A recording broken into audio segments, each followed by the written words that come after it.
The stories of Mahabharata, retold by Shudipta Bhaumik.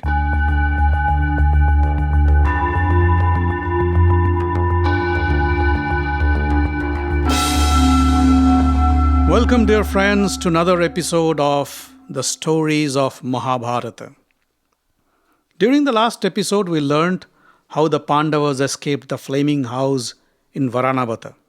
We also heard the story of Bhima's marriage with the Rakshas Hidimba and the birth of Ghatotkacha.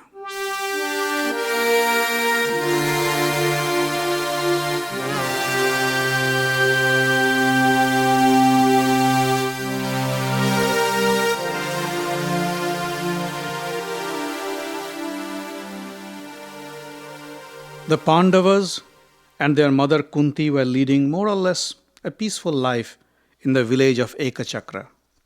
During the day, the brothers would beg from door to door and collect rice and vegetables, which they would bring to their mother. Kunti would cook for them and give half the food to Bhima and the rest divided amongst the brothers. Life was quite uneventful, except once when Bhima had to kill the demon Bakarakshas, who was terrorizing the villagers. But he had to be careful not to reveal his identity, and hence he had to do the job in secret. One day, a Brahmin visited their home. He was coming through Panchal, the kingdom of Draupadi. He told the Pandavas that Draupadi was arranging for a grand Swayamvara for her beautiful daughter Draupadi. Kampilya, the capital city of Panchal, was getting ready for this great event. The Pandavas were curious to know more. They had an early encounter with Draupadi, and as far as they knew, Draupadi did not have any daughter then. The old man said, "Well, the daughter was not exactly born of Draupadi and his queen. Her birth, if you may call it, is quite a story. You must have heard of Drona, the great arms teacher of the Kuru princes. King Draupadi had a nasty encounter with Drona.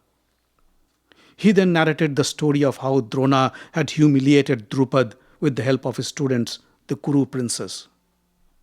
The Pandava brothers didn't utter a single word. The old man continued. Since then, Draupadi had been looking frantically for a way to take revenge on Drona. He knew that alone he wouldn't be able to fight Drona and his students. He needed a strong and powerful son who could avenge his father's humiliation. Finally, he found the great sages Yaja and Upayaja and begged them to do something such that he could have a powerful son. Yaja and Upayaja were initially quite reluctant, but Draupadi's persistence broke their resolve. On behalf of Draupadi and his wife, they started a sacrificial fire ritual, or yagna. They lit a huge wood fire and poured offerings of ghee and butter into it while chanting mantras on behalf of the king and the queen. Little later, a handsome and powerful young man with shining armor emerged from the fire. He was named Drishtadumna. It was prophesied that Drishtadumna would destroy Drona. Then emerged from the fire a dark and beautiful woman who smelled like the lotus. As she had a dark complexion, she was named Krishna, and as Draupadi's daughter, she was also named Draupadi. It was prophesied that Draupadi would be the cause for the destruction of the Kauravas, and the thousands of men would die for her. King Draupadi and his wife adopted Drishtadumna and Draupadi as their son and daughter. The Pandava brothers were extremely curious to see Draupadi, who, as per the Brahmin, would be responsible for the destruction of the Kauravas. Besides, hearing about her incomparable beauty, these young men felt an irresistible urge to see her and possibly win her at the Swayamvara as their bride. But they hesitated to express their wish to their mother. Kunti noticed the change in their behavior and said, You know what? We have lived in Ekachakra for quite a long time. These days, our collections have also dropped significantly. I think it is time for us to move. How about moving to Panchala? The Pandavas were very happy to hear this. But still, Yudhishthira said, "That's a good idea, but grandfather Vyasa told us to stay here until further instructions. How can we move without hearing from him?"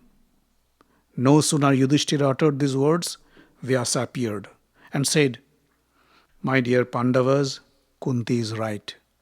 Now is the perfect time for you to move.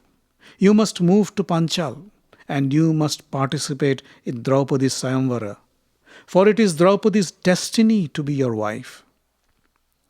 The Pandava brothers didn't quite grasp the significance of this prophecy, and each of them thought that Draupadi would be his. So they packed their belongings and started their journey towards Kampilya on foot. On the way, they had a small encounter with a Gandharva, a human-like celestial being named Angarparna. The arrogant Angarparna dared to attack the Pandavas, and Arjuna taught him a lesson by destroying his chariot and leaving him almost dead. The Pandavas were advised to retain a priest for themselves, one who would serve them as their priest and as well as their religious guide. So on the way to Panchala, they stopped by the village of Utkacha and requested their revered sage Dhaumya to be their priest. Dhaumya gladly agreed to their proposal. So with priest Dhaumya and their mother Kunti by their side, the Pandavas arrived in the city of Kampilya, the capital of Panchal, to participate in the Swayamvara contest and win Draupadi as their prize. In Kampilya, the Pandavas took shelter in a potter's house in the outskirts of the city. The entire city of Kampilya was in a festive mood. King Draupadi had a huge hall built where Draupadi's Swayamvara was to take place. The hall was decorated with gold and precious stones. All around the hall, rows of thrones were placed for the kings and princes from all over the country. On one side, special arrangements were made for the Brahmins to sit and watch the proceedings. On the day of the Swayamvara, kings and princes from all around the country, dressed in expensive garments, golden armors and helmets, walked into the hall along with hundreds of escorts and occupied their designated seats. Duryodhana and his Kaurava brothers were there too. Duryodhana's friend Karna also accompanied him. They have all heard of Draupadi's magnificent beauty and longed to win her at the contest. Krishna, the ruler of Dwarka, and his brother Balarama were also in the audience. But they didn't come to partake in the contest. King Draupadi had invited them as special guests to witness the proceedings. The Pandavas, along with Dhaumya, arrived and found their seats amongst the Brahmins. The hall was bustling with excitement. The royal band was playing lively music with flutes, trumpets, and drums. And as the band reached its crescendo, King Draupadi entered the hall with his son, Drishtadumna. The audience stood up to cheer their king. Chants of praise for the king rang throughout the hall again and again. King Draupadi took his throne and raised his hand to acknowledge them and requested them to sit down. Draupadi then looked around at the kings, princes, and Brahmins seated in the stands and said, "Respected sages and Brahmins, respected kings and princes, I am deeply honored to see you all at my daughter Draupadi's Swayamvara. Draupadi is no simple woman. Born of sacrificial fire, she is not only the most beautiful woman in the world, but also the wisest and the smartest woman on earth. Today, whoever wins her as his wife would be the luckiest man alive. My son Drishtadumna would explain you the rules of the contest, and may the best man win." Drishtadumna then stood up and said, "O kings and princes, before I explain to you the rules of the contest, I would like to invite my beautiful sister Draupadi to come to the hall and take her seat.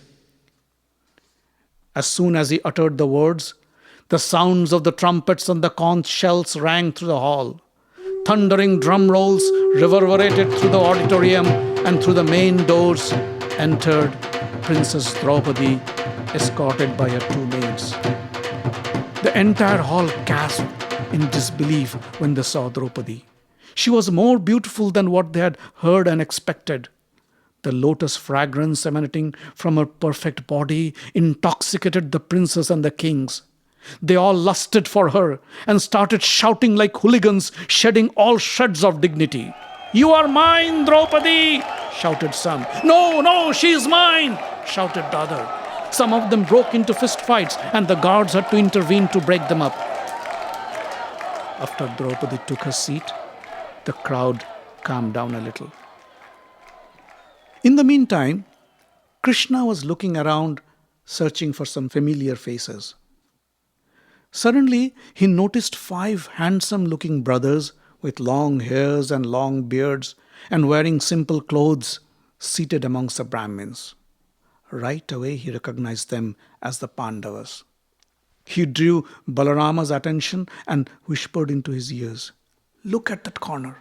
Don't you think those 5 Brahmins look like our cousins, the Pandavas?" Balarama smiled and said, "Yes, indeed.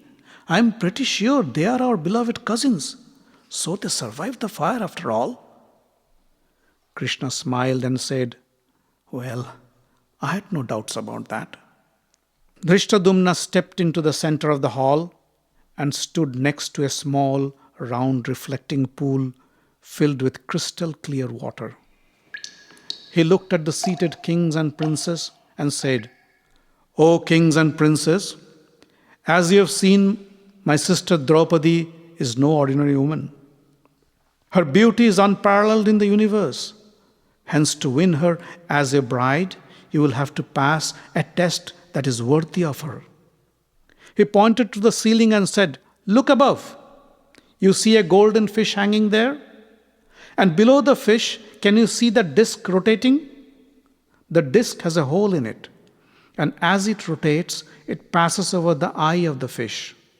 Your challenge is to shoot an arrow that would pass through the hole in the disc and strike the eye of the fish. But that's not all. You cannot look up at the target while you aim. You are only allowed to see the reflection of the target in this pool below." Drishtadumna paused while the contestants tried to grasp the complexity of the challenge. Drishtadumna continued, "And here is the final condition. You will not be allowed to use your bow and arrow. You need to use this bow, specially constructed for this purpose." He pointed to a huge bow and some golden arrows lying next to the pool on a pedestal.